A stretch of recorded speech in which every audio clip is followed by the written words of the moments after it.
Dios me les bendiga.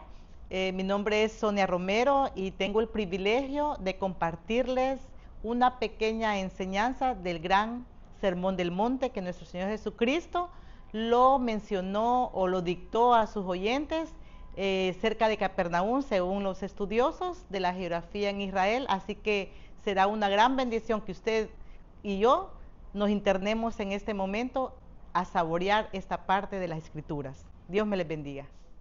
Cuando a usted le dicen, vamos a leer del Sermón del Monte, inmediatamente se nos viene a la memoria o a la mente las bienaventuranzas. Así como yo, cuando me dijeron, vamos a leer del Sermón del Monte, ¿qué se nos viene? Bienaventuranzas. Pero realmente no solo eso es el Sermón del Monte.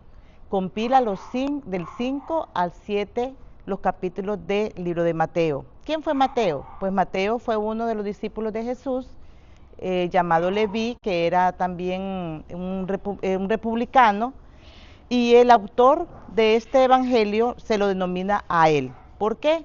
También es importante tomar en cuenta que él lo ha agrupado en una forma sistemática, las enseñanzas de Jesús, demostrando que él era el Mesías y sirviendo como un puente entre el Antiguo y el Nuevo Testamento. Si usted ha iniciado la lectura del Evangelio de Mateo, usted va a ver la genealogía, la importancia de David, o sea, es una riqueza literaria. ¿Por qué razón? Porque él quería manifestar a Jesús como el rey de los judíos.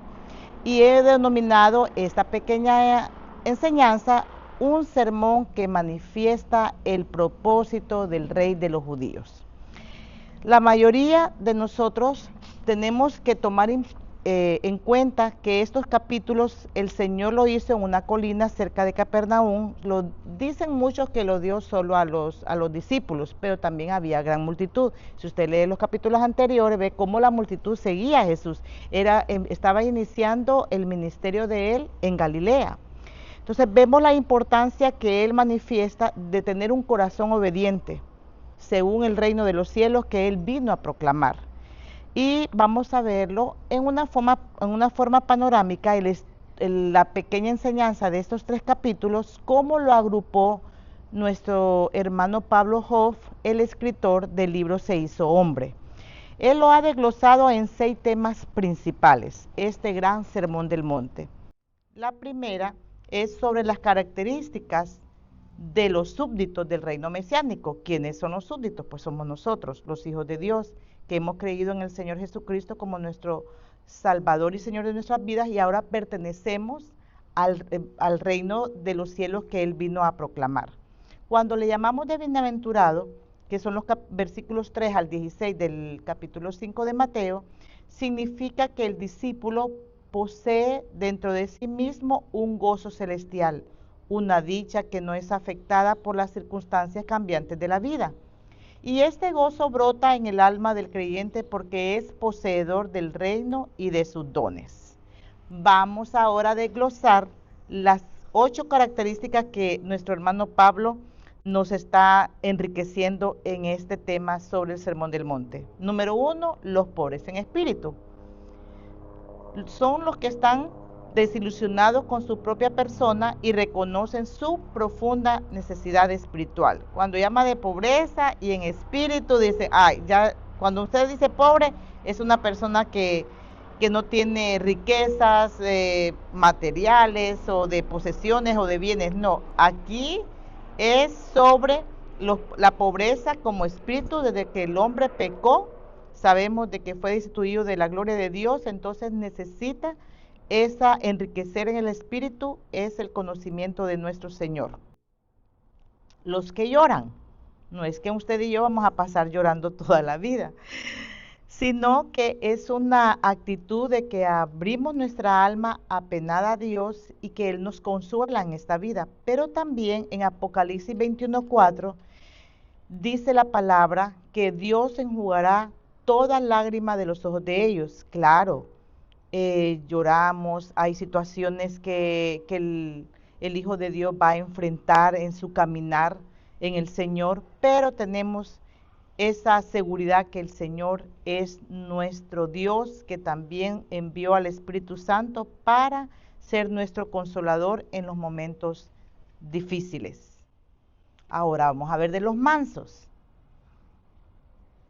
Los mansos. No es una persona que siempre va a tolerar o va a soportar las acechanzas no solo del enemigo, sino de una persona. No, los mansos se refieren, dice, a la persona que tenemos que tener un espíritu suave, apacible, que no reaccionamos mal ante el antagonismo, a las ofensas de los demás. Nos damos cuenta de que no reciben ahora la tierra como heredad, pero sí la vamos a recibir cuando el Señor Jesús venga con su iglesia y vamos a reinar, dice, con Él por los siglos de los siglos. Por tanto, los mansos en el Señor tenemos esa paciencia y estamos esperando el gran día de nuestro Señor Jesucristo. Pues los que tienen hambre y sed de justicia, pues si nos dice que tenemos hambre, no es un hambre de física, de alimento natural, que dice, ay, tiene hambre, no, y sed de justicia, no es esa anhelo, queremos ver que en nuestro mundo seamos justos, que Dios intervenga. Usted recuerda o lo va a leer en el transcurso de los evangelios, que el pueblo judío esperaba a una persona no como un Mesías salvador, específicamente del área espiritual, sino lo que estaban haciendo oprimidos por el reinado de los romanos. Entonces ellos que necesitaban, anhelaban que alguien les viniera a hacer justicia. Pero aquí nuestro Señor Jesucristo en el Sermón del Monte dice, nosotros tenemos que tener hambre y sed de la justicia, pero son que, claro, no vamos a compartir la maldad y las injusticias de este mundo, que aún en el siglo XXI estamos siendo testigos, no solo en nuestro país, sino en todo el mundo. Las injusticias, dice, es injusta la persona, es injusta el área gobernante, es injusto los que nos dominan o los que nos dirigen. Pero lo que Dios quiere es que nosotros, que hemos venido a ser justificados por la fe, es la que pone por obra en su vida la justicia práctica que agrada a Dios. Vamos ahora a los misericordiosos. ¿Por qué Jesús compila estas grandes características en una sola parte del sermón? Los misericordiosos se refiere a los que tienen compasión hacia otros. Son los que alivian las necesidades del menesteroso y curan sus heridas. En la iglesia primitiva, estas personas ejercían ministerios que consistían en repartir bienes a los pobres, prestarles ayuda y otras obras de compasión, y usted lo puede leer en Romanos 12:8. Así como nosotros hemos recibido y alcanzado misericordia a través de la muerte y crucifixión de nuestro Señor Jesucristo y hemos recibido salvación y vida eterna, así usted y yo tenemos que ser misericordiosos y compasivos. Primeramente el área espiritual de cada ser humano, pero también si un hermano, un familiar, un vecino necesita una ayuda, usted debe de moverse a misericordia. ¿Y qué es lo que nos dice? Ah, él es cristiano. Ese vecino, viene un nuevo vecino en la comunidad y dice, fíjate que estoy pasando una situación, ve donde el hermano o la hermana tal, es una persona que tiene un espíritu de misericordia y de compasión. ¿Y por qué lo denominan? Porque usted y yo somos hijos de Dios y somos parte del reino de los cielos. Ahora vamos los de limpio corazón. Aquí hay algo más introspectivo, ya nos pone la cámara, el Señor ya por dentro de nuestro corazón. Pero ¿quién dice la palabra? ¿Quién es el que ve las intenciones del corazón? Es el Espíritu Santo. Pero dice los de limpio corazón, se refiere a esa característica que usted y yo debemos de tener de una motivación pura y sin mezcla de mal alguno. Es un estado que se halla en la fuente de nuestra conducta moral. Y Jesús nos dice en Mateo 15, 18 al 19, que del corazón proceden las malas intenciones, los homicidios, los adulterios, las fornicaciones, los robos, los falsos testimonios y las injurias para contaminar a todo el hombre. Entonces vemos que el Señor siempre nos pide que nosotros seamos de limpio corazón, de limpia conciencia, que no cuestionemos o ya malinterpretemos una actitud de una persona. No, Él quiere que toda nuestra actitud y motivación sea pura y sin mancha. Como dice la palabra, que sin santidad nadie verá al Señor. Los pacificadores, aquí está bien bonito. ¿Por qué? Porque inmediatamente cuando miramos una protesta, una situación donde se levanta exigiendo un derecho, pues aún dentro de la misma familia, dentro de su mismo hogar, dentro de la misma pareja, los que somos casados, pues ahí se denota quién es el pacificador en la pareja, ¿verdad? Pues no vamos a decir que las mujeres, porque siempre dicen que las mujeres somos las que somos más así, nos alteramos más, pero no, sino que el Señor dice aquí, en los pacificadores somos los que apagamos el odio, ponemos la paz entre los contendientes, también tenemos esa habilidad de conciliar, dichosos somos, dice la palabra, los que reconciliamos o conciliamos en una situación entre hombres, porque eso es lo que quiere el Señor. Igual, cuando predicamos el Evangelio, no vamos a contender, no vamos a estar en esas situaciones de contienda, o que yo creo en esto y mi vecino o mi hermano cree en lo otro. No, es ser pacificadores, y dice que tenemos una gran recompensa, no solo como hijos de Dios, sino con los inconversos. Y de último, en estas características, es los que padecen persecución por causa de la justicia. Aquí en 2 Timoteo 2:12 dice que el creyente por la causa de Cristo va a ser perseguido, y también que comparte los mismos padecimientos que tuvo nuestro Señor Jesucristo, pero que la gloriosa promesa es que también vamos a reinar con nuestro Señor Jesucristo. Esto lo miramos más en nuestros hermanos que viven en diferentes partes del mundo, en situaciones bien injustas, que han sido apresados, mártires, y muchas veces son catalogados como enemigos de la comunidad o del grupo donde ellos se desarrollan por causa de Cristo. Oremos, hermanos, por estas personas que están sufriendo, que tal vez usted y yo no pasamos estas persecuciones, pero que sí, nuestros hermanos, dice la palabra en Pedro, que en cualquier parte del mundo es temporal, va a ser temporal, pero igual sufren porque son humanos, son de carne y hueso, así que tenemos que orar por ellos también. Y si usted en alguna vez ha pasado alguna persecución, crea que todo es temporal, y que para la gloria del Señor usted va a pasar ese momento. Ahora vamos a ver el número 2, el punto, cómo lo han denominado las leyes morales del reino. Ya si usted lee los versículos 17 y 48 de Mateo 5, en el 17:20 dice cómo denomina la ley mosaica. El Señor mismo lo dijo, que Él no venía a disolver o a tomar en vano o no tomar en cuenta la ley. Él dice que vino a cumplirla, la ley de Moisés. Recuerden que los judíos en ese tiempo estaban, los fariseos especialmente, o los saduceos, cualquier grupo no cristiano, denominaban que la ley de Moisés era la que tenía que prevalecer en cualquier grupo. Pero no, nuestro Señor Jesucristo contrasta la justicia que Él exige contra lo que los escribas y los fariseos estaban demandando. Ellos se contentaban con el estricto cumplimiento de la letra, o sea, de la ley, cosa externa que no emana del hombre interior. Pero Jesús enseña que la verdadera justicia tiene que ver con los pensamientos, las intenciones y las actitudes.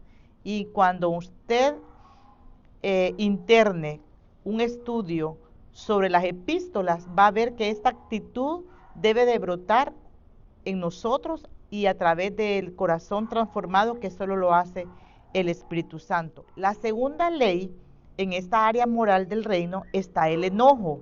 Y volvemos, ¿verdad? Volvemos a retomar. El Señor dice, yo me imagino al Señor Jesucristo en esas colinas, en ese monte, y me imagino a sus discípulos, porque tenía que ser enseñado, era corto tiempo que Él iba a estar aquí. Recuerdo, hace poco escuché al superintendente de la República de Colombia, y él decía, 3 años estuve con ustedes, y después de la resurrección unos 40 días y todavía no entiende cuándo vendrá el reino de los cielos. Y cuando yo estaba estudiando estos capítulos, me vino a la memoria eso. Y es cierto, somos olvidadizos. Así como dice en la palabra del Señor que nosotros no debemos de ser solo oidores, sino hacedores de la palabra. Y vamos al enojo. En los versículos 29 dice, ¿por qué el Señor Jesús tomó en cuenta este punto? Pues no queda duda alguna de que los discípulos se asombraron cuando al oír que ante Dios era tan asesino el hombre que se enojaba contra su hermano como el criminal que mataba a una persona. Cristo señala que no basta con refrenar la ira, es necesario también que nos reconciliemos con los hermanos que nos ofendan y con aquellos a quienes nosotros también hayamos ofendido. Si queremos estar en una buena relación con Dios, debemos mantener buenas relaciones con los hombres y en particular con los que forman la familia de Dios.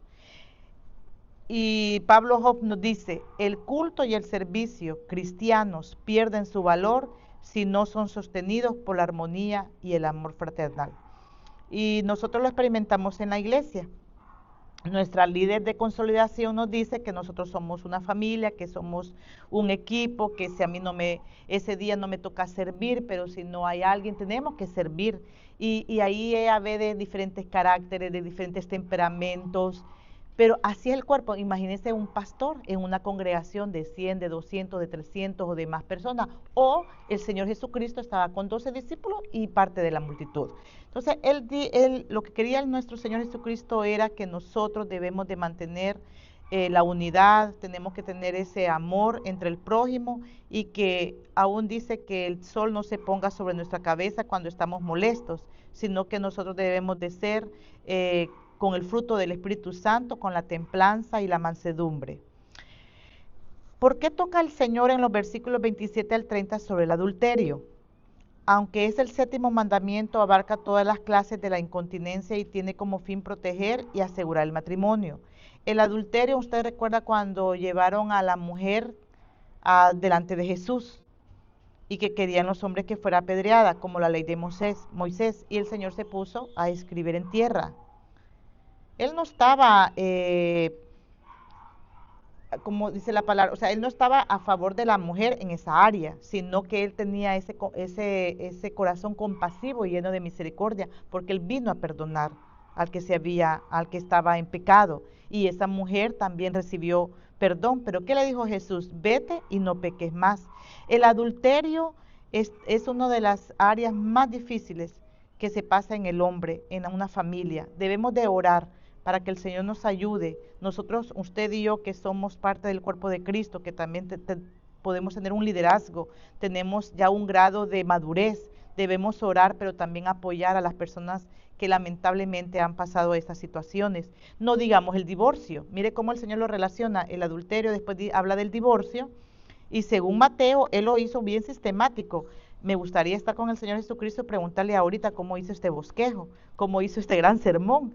Pero dice que el divorcio no estaba dentro del plan de Dios, el divorcio en el ser humano, sino que por la situación que había tuvo que ingresar esa ley en la de Moisés, en la ley mosaica. Entonces habló del divorcio, él no quiere, el Señor no comparte el divorcio en su palabra, pero está por las situaciones que han venido a acaecer, no solo por este siglo, por todos los siglos. Jesús señala que el vínculo matrimonial debe ser permanente e indisoluble, salvo, dice, en los casos de infidelidad por parte de uno de los cónyuges. Y los juramentos, que menciona también el juramento, no tomarás el nombre del Señor de Dios en vano.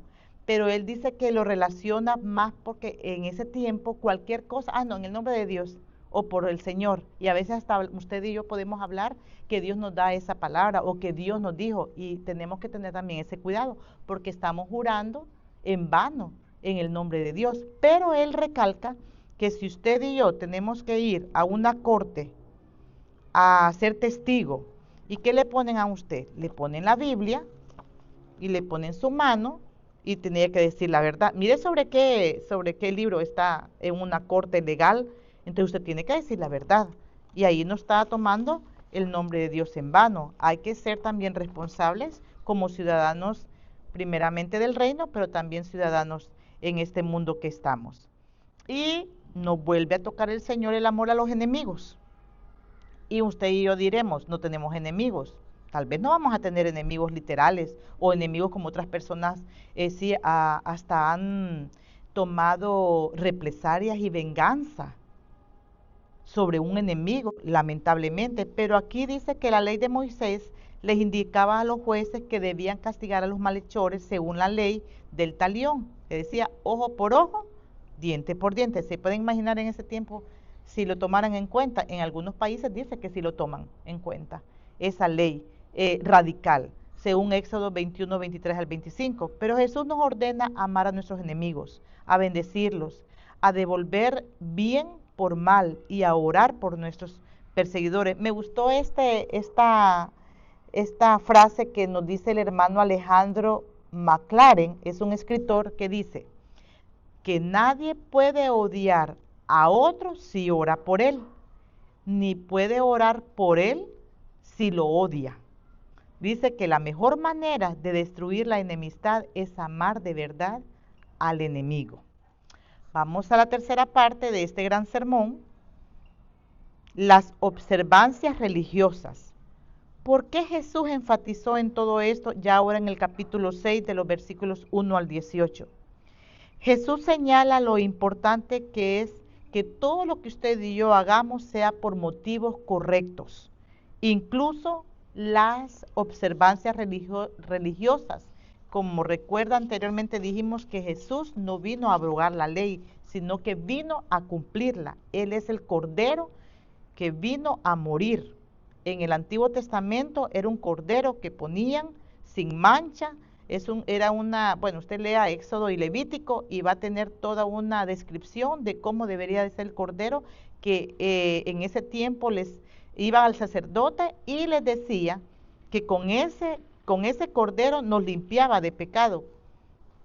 Pero ahora nuestro Cordero murió en la cruz de Calvario y se llama nuestro Señor Jesucristo. Entonces, ¿por qué dice? Por tanto, el hombre que realiza acciones religiosas para ganar el aplauso de los demás, ya dice, ha recibido la totalidad de su recompensa.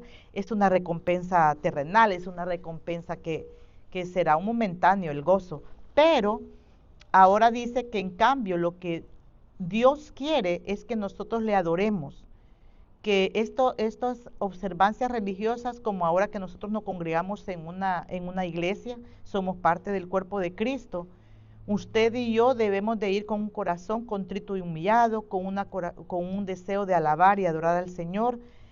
A veces mis hijos me dicen, mami, van a estar tus cantos, y mi familia o los hermanos sabrán que yo, para adorar y alabar al Señor dentro en el momento de las reuniones en la iglesia, soy bien expresiva, me fascina. Y creo que es una forma también yo de tener esa liberación o de sanidad, o en un momento que he estado con situaciones difíciles, eso me llena. Y es lo que Dios quiere, que todo lo hagamos de corazón como para Él. Dice que nuestro Señor Jesucristo se agrada de lo que Él ve en nuestro corazón, en su corazón, y que nosotros vamos a ser recompensados, no solo por los hombres, sino por Él. ¿Y cuáles son estas observancias? Solo voy a definirles tres, que son los versículos 1 al 4, está la de la limosna, el de dar. Dice que su mano, ¿cómo es? Su mano izquierda no sepa lo que da su mano derecha. Es la de alguien que pasa junto a un necesitado. ¿Y qué se le viene a la mente a usted? Pues la del buen samaritano. Y ahí lo van a ustedes escudriñar en los evangelios. Dice que la palabra del Señor, que nosotros no debemos de tocar trompeta, que no debemos decir, ay, yo di tanto, yo le di a este hermano. No, que nosotros debemos de ser prudentes. Dice que en la versión popular dice, esta expresión se traduce: cuando tú ayudes a los necesitados, no se lo cuentes ni siquiera a tu amigo más íntimo. Si usted y yo tenemos esa oportunidad de dar al necesitado, lo hagamos de corazón como para el Señor, y que ni se dé cuenta. Pues el esposo, si usted le tiene las cuentas en casa, no sé si se va a dar cuenta, pero yo creo que sí, ¿verdad? Pero lo que Dios quiere es que todo lo hagamos de corazón. Nos relaciona esto de la oración, aunque la oración está dentro de la disciplina como hijos de Dios, pero mire cómo lo toma en cuenta el Señor de los versículos 5 al 15. Dice que Jesús nos enseña ahora dos aspectos de la oración: la forma o manera de orar y el contenido de la oración que alcanza al cielo. La oración ha de ser hecha en secreto, pero esto no quiere decir que sea incorrecto que usted y yo oremos al Señor en los cultos, en las reuniones congregacionales. Significa simplemente que debemos orar para ser escuchados por Dios y no para despertar la admiración de los hombres. Cuando yo veo algún artículo sobre el Muro de los Lamentos en Israel, me apasiona todos esos eventos que pasan o noticias. Ahí se ve las personas que están orando y unos en altavoz, pero el Señor no quiere eso. Él quiere que nosotros dice que nos internemos a nuestro aposento, cerremos la puerta y que todo lo hagamos en secreto y Dios lo va a recompensar en público. Pero si usted también estamos en la iglesia, no se quede con la boca callada cuando esté el momento de la oración, de la acción de gracias, porque es parte de la disciplina y le va a ayudar al hermano que es tímido o el hermano que no quiere orar, pues si lo miran a usted orar va a decir, no, tenemos que orar. Así que ese es amplio, el tema de la oración es muy amplia y usted lo va a poder leer en el transcurso de los capítulos o de la palabra del Señor. Vamos al ayuno. El ayuno también el Señor en 3 versículos del 16 al 18 dice que en la época del Antiguo Testamento el ayuno tenía como fin humillarse y dolerse de los pecados, convertirse a Dios, acercarse a Él y buscar liberación ante la opresión y los ataques de los enemigos de Israel. Se me viene a la mente cuando Daniel oraba y oró, intercedió por sus amigos que los metieron en el fuego. ¿Usted cree que Daniel no oró? Claro que oró. Y qué experiencia del rey cuando vio no solo a 3, sino a 4. También se nos viene a la memoria la reina Esther, que le dijo a su tío, bueno, entonces pon a orar y ayunar, yo lo voy a hacer con mis doncellas día y noche. Y a veces nosotros hacemos ayuno solo de mediodía o de 8 horas. Pero yo creo que el tiempo no es tanto lo importante, sino hacerlo también como una disciplina y una observancia como hijos de Dios, del reino de los cielos. Dice la palabra en Marcos 9:29 que Jesús indica que el creyente debe orar y ayunar para revestirse del poder divino cuando lucha contra la fuerza de Satanás. Dice que no tenemos lucha contra sangre ni contra carne, sino contra principados. Y cuando a Jesús le preguntaron por qué no había salido el demonio del hijo y que sus discípulos habían orado, ¿qué dijo él? Esto tenía que ser con ayuno y oración.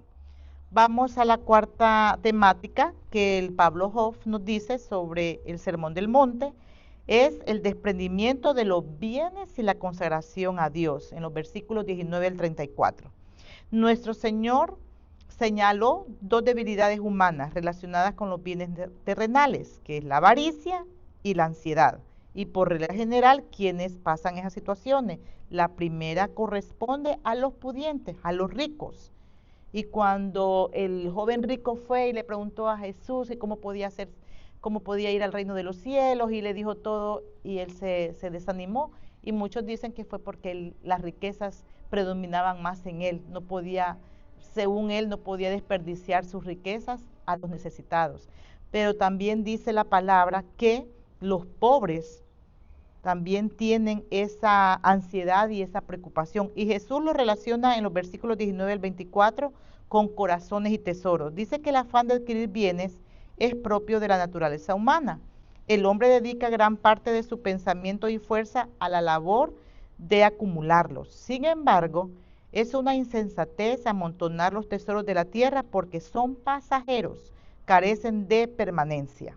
El apego que usted y yo podamos tener a los bienes terrenales nos puede esclavizar y nos puede apartar del servicio a Dios, porque ninguno, dice la palabra, puede servir a 2 señores. Si nuestro corazón ama al dinero, entonces aborrecerá a Dios. Ninguna otra persona ha expuesto más claramente que el maestro de Galilea el poder de los bienes materiales y la fascinación que pueden ejercer sobre los hombres.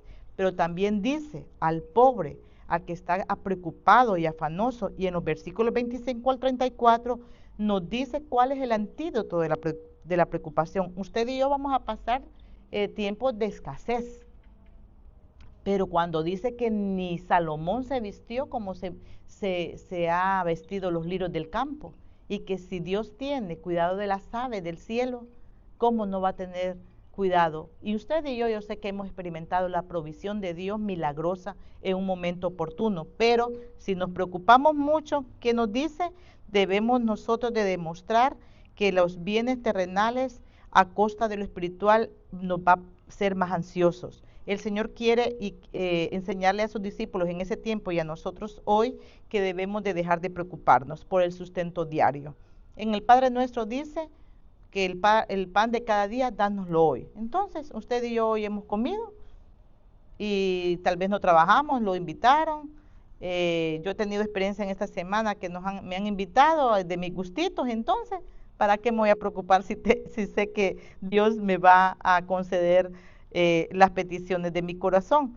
El antídoto de la preocupación, dice la palabra del Señor, que es nuestro Señor Jesucristo, el proveedor, pero Jesús dice que no habla que usted y yo no debemos de ser previsores prudentes y de trabajo, porque dice Pablo que el que no trabaje, que no coma, sino que la ansiedad y la preocupación por esa situación que no nos quite la paz en nuestra mente y también que malgasta la energía del cuerpo.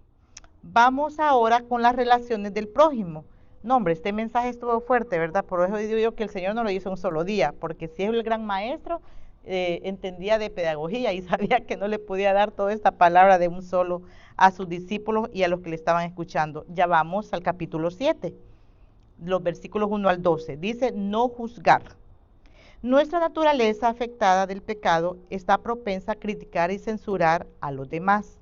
A esto se refiere nuestro Señor Jesucristo, que Él nos prohíbe juzgar. Dice una versión de la palabra que con la misma vara que nosotros medimos, con esa vara seremos medidos.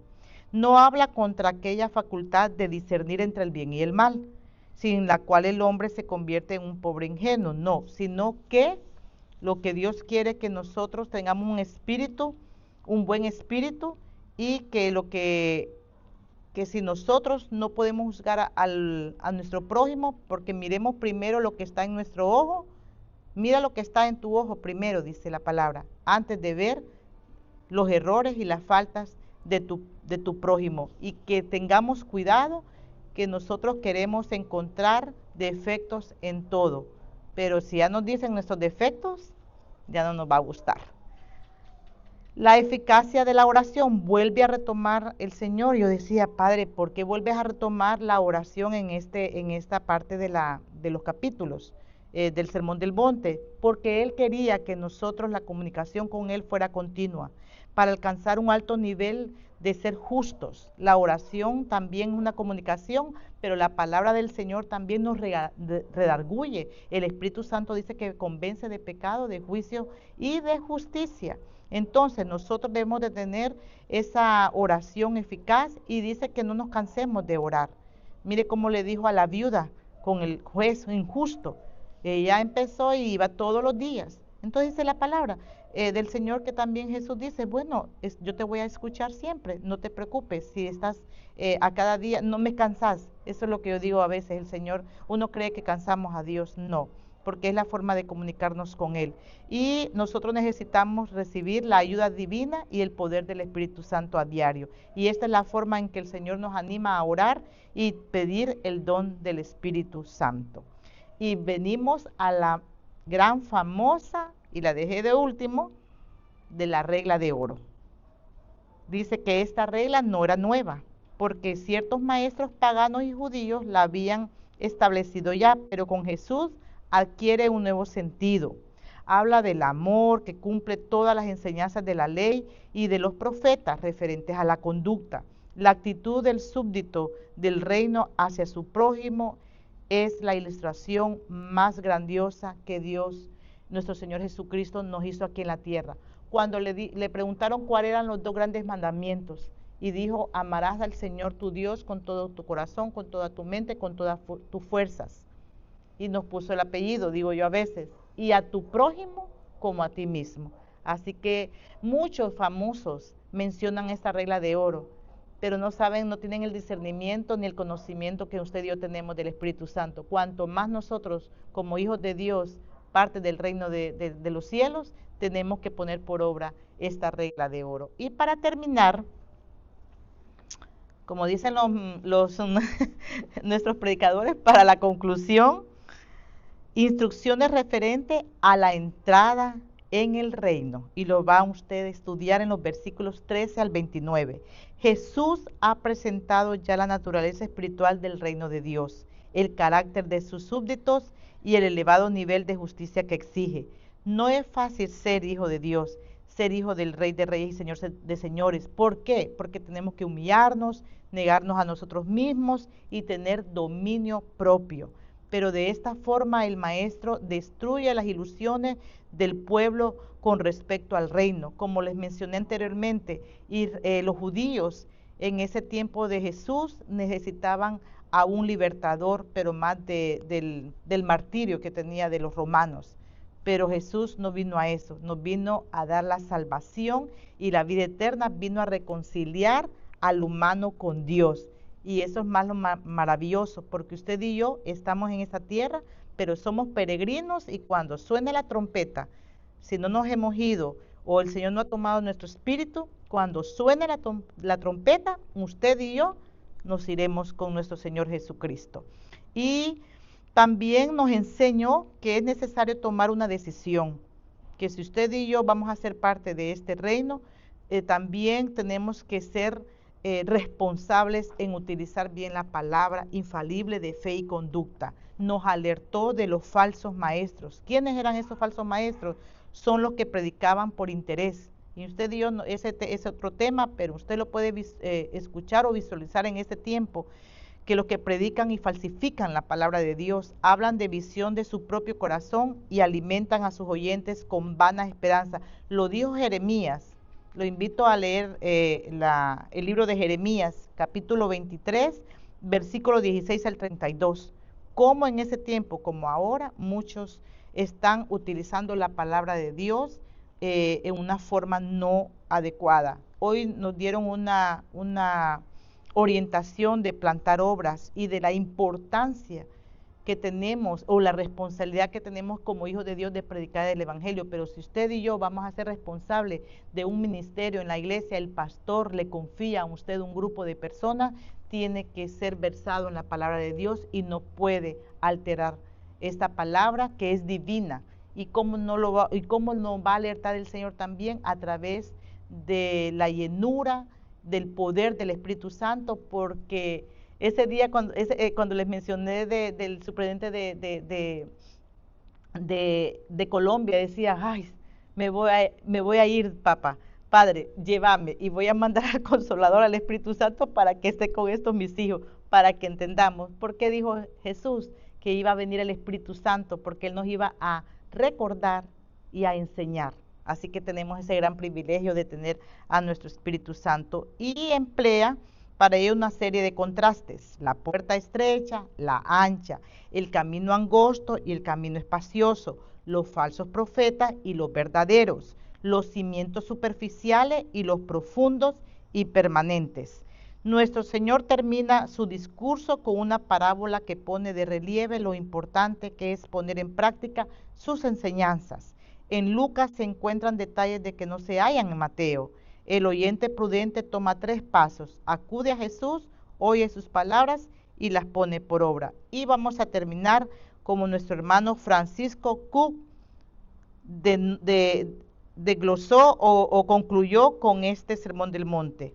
En este sermón, dice, de una suma belleza, de una amplia belleza, en estas palabras llenas de gracia, dice, en estas enseñanzas imponderables. Mire este escritor cómo hace cómo toma en cuenta la gramática, ¿verdad? De poner las palabras idóneas. Hallamos una base, dice, unos cimientos perfectos para edificar sobre ellos nuestra casa espiritual. Yo espero que haya sido de gran ayuda esta pequeña enseñanza. Tal vez no tocamos muchos puntos tan inductivos, pero esto es una forma de que el Espíritu Santo nos hizo sentir hoy que debemos de profundizar en la palabra del Señor. Que Dios me les bendiga.